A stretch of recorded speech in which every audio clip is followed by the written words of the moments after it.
And here we go.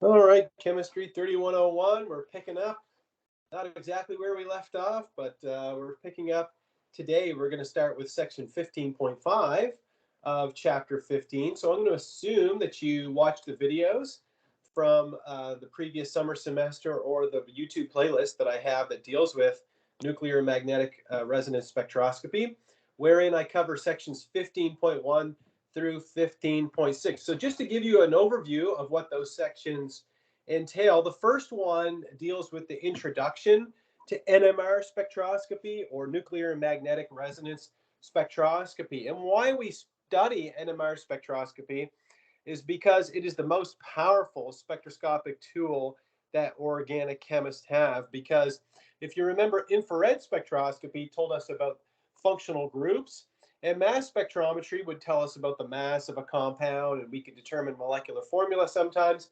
Well, what's cool about NMR is that we actually can determine the structure or the connectivity of the atoms in an organic molecule.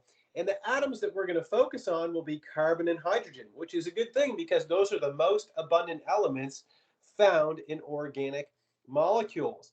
And what's neat is that the way that a molecule is connected together affects how electromagnetic radiation interacts with each nucleus in the molecule, whether it be a proton or a carbon or others. But again, we're going to focus on carbon and proton. And so make sure you go back in those slides if you have, or those lecture videos if you haven't already, where I cover the topic of net nuclear spin, and I explain why a proton and a carbon-13 nucleus possess what's called nuclear spin.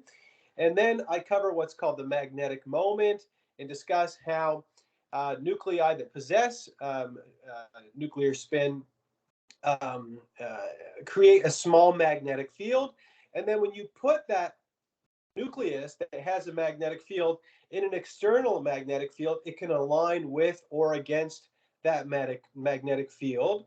And then what we can do is, if we have alpha spin states and beta spin states, well, we can take those beta spin states and convert them into alpha spin states by subjecting the molecule to the externally applied magnetic field. And that is what resonance is. So when we talk about nuclear magnetic resonance, it has nothing to do with the resonance that we talked about in chapter 2 of this class, something completely different.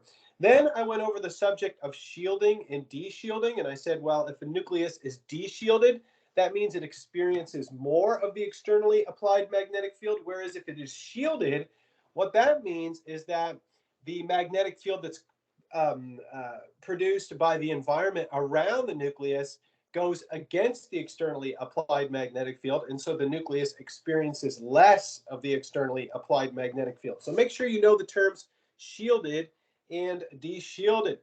From there, I go into resonance, which I just explained what resonance is. It's when the alpha spin state is flipped to a beta spin state, and that occurs because energy is absorbed, and that energy is electromagnetic radiation in the radio frequency range. So I cover all of that, and I cover how energy, the difference in energy of the two spin states is directly proportional to the magnetic field strength.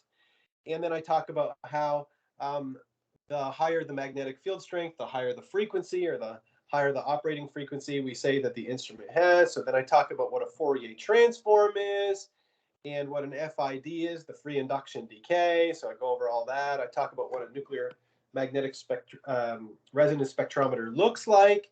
I talk about deuterated solvents, how we have to use solvents that possess no hydrogen atoms in them.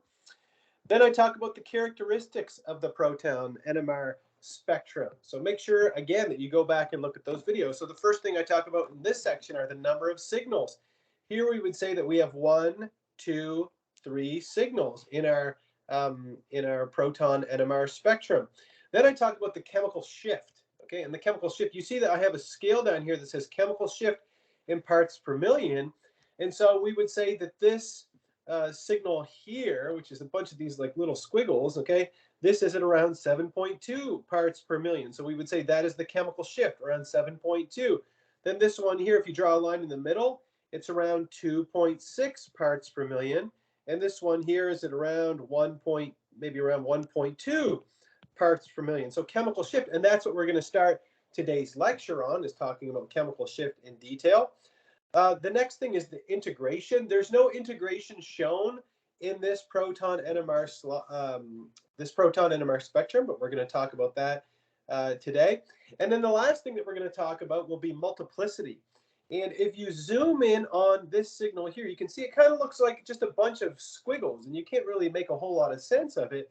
But then if you look at this one here at 2.6, you see it's very symmetrical. It is very clean. You can see that there are 4 peaks. If I draw a line of symmetry, you can see that it's almost identical on both sides, and we call this a quartet because we have 4 signals, or 4 lines, I should say, at 2.6 parts per million. And then if you look at this one here, you can see there's 3 peaks here at this chemical shift of 1.2 parts per million, and we call this a triplet. And what we call that multiplicity, that whether we have the triplet, quartet, or this one, which you would just call a multiplet because you can't really tell what's going on here, that tells you how many hydrogens are neighboring those hydrogens. So we're going to get into that in a lot of detail today. So number of signals, which you should have covered already in those videos. Today we're going to start with chemical shift. We'll talk about integration and multiplicity as well today. So there we go. So again, go back to those videos if you haven't already, and I hope you have, and cover the section on the number of signals. I talk about what homotopic and antiotopic protons are. And there's a question in the homework, and it asks you, what type of protons are chemically equivalent? And the answer is both homotopic and enantiotopic protons are chemically equivalent. So there's a giveaway question for the homework.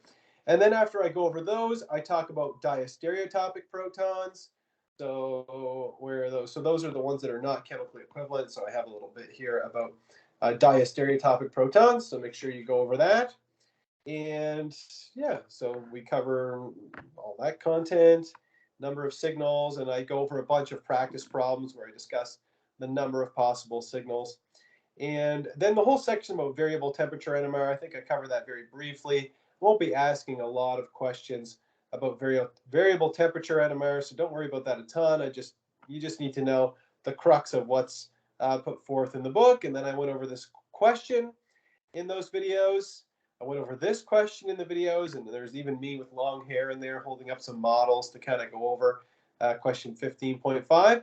And that brings us to section 15.5.